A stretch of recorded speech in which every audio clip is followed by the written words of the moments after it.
जय जगन्नाथ। आज आपण मानक जंगल किसी व्यू देखार अच्छी आपण मैंने जंगल भितर जीवु आम आपण मान किसी व्यू देखू आम गाड़ी फाड़ी ना आमर साइकेल जाइचु साइकेल लेके आम जंगल व्यू देखा चाहूँ साइकेल थोड़ू बाहर जंगल भितर जीवु व्यू देखू आपण मानक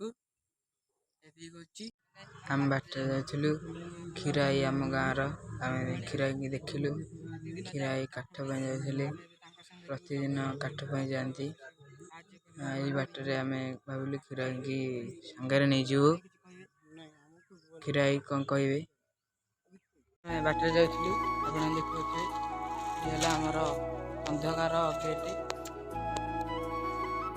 देखो ये जंगल गेट अंधकार गेट हाथी फाती बाहर फरेस्टर गाड़ी पटे जाए खीराई गले आम से आम से जंगल किसी व्यू देखा जंगल बाटे आम जाऊँ देखु ये बाटटा जंगल हाथी प्रवेश रुहति हाथी प्रवेश रुहति ये आम खीराई ये बसले यही बाटे जाइए खीराई किसी काठ आम भांगिकी साहाଯ୍य करूँ जंगल भितर देखते सांग क्षीर भाई अच्छा जंगल में बाउंश काठ भांगुंट देखो हाथीर जगह पूरा यहाँ खीराई प्रतिदिन आसिक एठू काठ नि आपण मैंने देखु सांग राति नाइट ब्लॉग आपण मैंने थे राति आज देखू आपण मान मशाणी भूत आज आम डे गोटे आपण मान जंगल किसी व्यू देखार अच्छी देखते सांग मैंने मजा मस्ती नि हाथी फाती भी बाहर आपण मानक आम देखू किसी असुविधा नहीं आमर यहाँ चंदहा जंगल देखिपे मुझे आगू आगू जाऊँगी जंगल व्यू देखी आपने देखु बहुत बड़ गभीर गात होती जंगल भितर बहुत बड़ गात हाथी फाती गली गले पड़ जाती ये फरेस्टर मैंने आसिक उद्धार करती हाथी मान आम आगू आपण मानक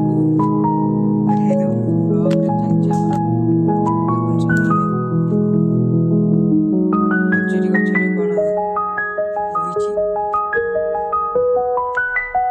कथटा बहुत निशान निशान लगुच बहुत पक्षी अच्छा पशु पक्षी हाथी बोधे भांगी देखु जंगल देखु सांग मैंने खीराई प्रतिदिन आसी यही जंगल भितर आमर काठ भांगती देखते कहीं जाऊँ नई नहीं काठ बिक्री करेंगे ये अल्प काठ संग्रह कले देखते खीराई के काठ भांगुंट खीराई आप प्रतिदिन आसती प्रतिदिन आसती आप काठ नहीं कौन कर बिकती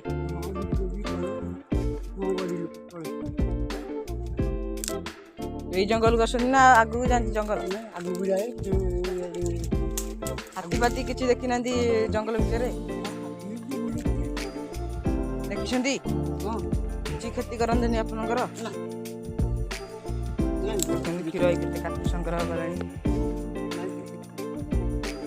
खीराई की किसी साहाଯ୍य करूँ काठ भांगिकी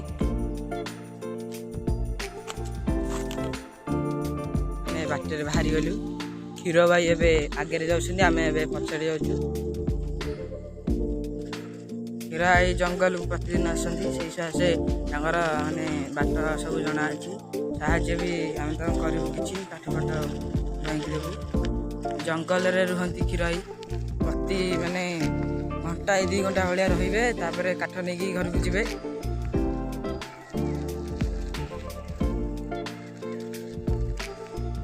खीराई रुह रुह जिया चल जंगल भितर को आम जीवु जंगल टा देखी जंगल भितर को जीवु जंगल देखो आम जंगल बहुत जंगल जंगल भितर आम आग को आम दुई भाई से जंगल देखो ये आम सागर आज आम भिडियो करूँ से आम खीराई काठ संग्रह करी ନେଇକି ଯାଉଛନ୍ତି। ଦେଖନ୍ତୁ ବହୁତ ମାତ୍ରାରେ ସହଯୋଗ କରୁଛନ୍ତି ଘର ଲୋକ, ଖାଇବା କାଠ ବିକିକି ପଇସା କମେଇବେ। ସାଙ୍ଗମାନେ ଦେଖନ୍ତୁ କ୍ଷୀର ଭାଇ ଏବେ ଏଇ ରସିରେ ତାକୁ ବାନ୍ଧିବେ କାଠକୁ, ଆଉ ତାକୁ ନେଇବେ ମୋବାଇଲକୁ ଛିଣ୍ଡେଇକି ଆପଣ ତାଙ୍କୁ ଦେବି। ଆପଣମାନେ ଭିଡ଼ିଓକୁ ଦେଖନ୍ତୁ। ଏ ଦେଖନ୍ତୁ ସାଙ୍ଗମାନେ ଛିଣ୍ଡିଗଲା। କ୍ଷୀର ଭାଇ ଏବେ ବାହାରିଲେ ଘରକୁ ଯିବା ପାଇଁ। ଦେଖନ୍ତୁ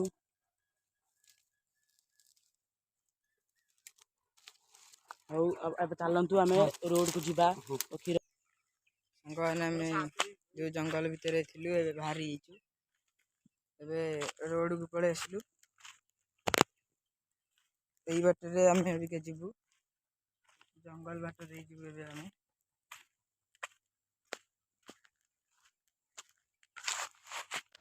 ସାଙ୍ଗମାନେ ଆମେ ଆପଣଙ୍କୁ ଚନ୍ଦକା ଜଙ୍ଗଲ ଭିଉ ଦେଖେଇଲୁ।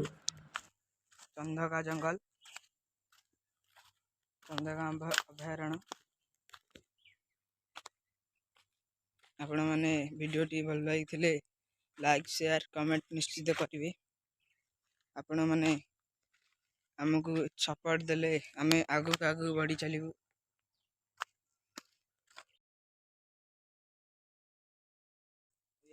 କିଛି ସାହାଯ୍ୟ ଘରକୁ ସଂଗ୍ରହ କରନ୍ତି ନେଇକି। ମୁଁ ଏବେ ସାହାଯ୍ୟ କରିବି କ୍ଷୀର ଭାଇଙ୍କୁ। କହିଥିଲି ଆପଣଙ୍କ ଭିଡ଼ିଓରେ ସାହାଯ୍ୟ କରିବି, ତାଙ୍କ ସାଙ୍ଗରେ ଆଇଛୁ ସାହାଯ୍ୟ କରିବୁ ଆମେ। ଭିଡ଼ିଓରେ ଆପଣମାନେ ଚ୍ୟାନେଲକୁ ସବସ୍କ୍ରାଇବ୍, ଲାଇକ୍ କରିବେ। କ୍ଷୀର ଭାଇଙ୍କୁ ଟିକେ ସାହାଯ୍ୟ କରିବେ। ସାଙ୍ଗମାନେ ଯଦି ଆପଣ ଏହି ଜିନିଷଟାର କ'ଣ ନାମ ଜାଣିଛନ୍ତି ତାହେଲେ ଆପଣମାନେ ଆକୁ କମେଣ୍ଟ ମାଧ୍ୟମରେ ଜଣାନ୍ତୁ। ଏଇ ଜିନିଷଟାକୁ ଆମ ଭାଷାରେ ବଣୁଆ ଛତୁ ବୋଲି କୁହାଯାଏ। କ୍ଷୀର ବି ଆକୁ କ'ଣ କୁହାଯାଏ? ଆକୁ ଦେଖିଲେ ଟିକେ ଛତୁ। କ୍ଷୀର ବି କହୁଛନ୍ତି ଛତୁ, କଥା କହିଲେ ଛତୁ କୁହାଯାଏ। କିନ୍ତୁ ୟାକୁ ଆମେ ଖାଉନାହୁଁ କାରଣ ଏ ବିଷାକ୍ତ ହୋଇଥାଏ। ଏହାକୁ କିଛି ଲୋକ ଖାଇଥାନ୍ତି। ଦେଖନ୍ତୁ ଏବେ ମୁଁ ବି ଯାଉଛି ଟିକେ କ୍ଷୀର ଭାଇଙ୍କୁ ସାହାଯ୍ୟ କରିବି, କାରଣ ଆମେ ଆସିଛୁ ତାଙ୍କ ସହିତ। ତାଙ୍କୁ ଟିକେ ସାହାଯ୍ୟ ନ କଲେ ଅସୁବିଧା ହେବ। ପ୍ରତିଦିନ ଆସନ୍ତି। କ୍ଷୀର ଭାଇଙ୍କୁ ଆଜି ଡେରେ ଭିଡ଼ିଓ ଅପଲୋଡ଼ ହେବ, ସାଙ୍ଗମାନେ ଆପଣ ଆଜି ଦେଖିବେ। ଆଉ ଆମର ଗୁଡୁ ଭାଇ ଚ୍ୟାନେଲଟି ସବସ୍କ୍ରାଇବ୍ କରିଦିଅନ୍ତୁ। ନାଇଟ୍ ବ୍ଲଗ୍, ସେ ବହୁତ ରାତିରେ ଭିଡ଼ିଓ କରୁଛନ୍ତି। ପାଠପଢ଼ା ସହିତ ରାତିରେ ଭିଡ଼ିଓ କରୁଛନ୍ତି। ତାଙ୍କ ବାପା ମାଆ ତାଙ୍କୁ ସପୋର୍ଟ କରୁନାହାନ୍ତି, ହେଲେ ସିଏ ବି ତାଙ୍କର ମନୋବଳ ଦୃଢ଼ ରଖିକି ଭିଡ଼ିଓ କରୁଛନ୍ତି। ତ କ'ଣ କହୁଛ, ଆର ପାର୍ଟ 2 ଆଣିବ? ଏଇ ଭିଡ଼ିଓର ପାର୍ଟ 2? ମୁଁ ବି କହୁଛି ମୋ ଚ୍ୟାନେଲରେ ଏହାର ପାର୍ଟ 2 ଆସିବ। ଗୁଡୁ ଭାଇ କହିଲେ ତା ପାର୍ଟ 2 ଆସିବ ନିଶ୍ଚିନ୍ତ ଭାବରେ। ଏବେ ତ ଆମେ ଫିଲହାଲ ଭିଡ଼ିଓଟା ଆମେ ଏବେ ବନ୍ଦ କରିବୁ। ଆଉ 2 ମିନିଟରେ ଭିଡ଼ିଓ କରିସାରିଲା ପରେ ଆମେ ଟିକେ ତାଙ୍କୁ କାଠ ଫାଟ ସହଯୋଗ କରିବୁ, କାରଣ ସେ ବୁଢ଼ା ଲୋକ ଆସିଛନ୍ତି ଆମ ସହିତ। ତାଙ୍କୁ ଟିକେ କାଠ ଦେଲେ ସେ ଖୁସି ହେଇପାରିବେ। ତ ଏବେ କାଠ ସଂଗ୍ରହ ହେଇଗଲା। ତ ଏବେ 2 ମିନିଟ୍ ଭିଡ଼ିଓ ହେବାରେ ଲାଗିଲା। ଚାଲନ୍ତୁ ଆଉ 5 ମିନିଟ୍ ଭିଡ଼ିଓ ହେଇଗଲା ପରେ ଏବେ ଭିଡ଼ିଓଟିକୁ ଏଣ୍ଡ କରିବା। ରହିଲି, ଜୟ ଜଗନ୍ନାଥ। ଜୟ ଜଗନ୍ନାଥ।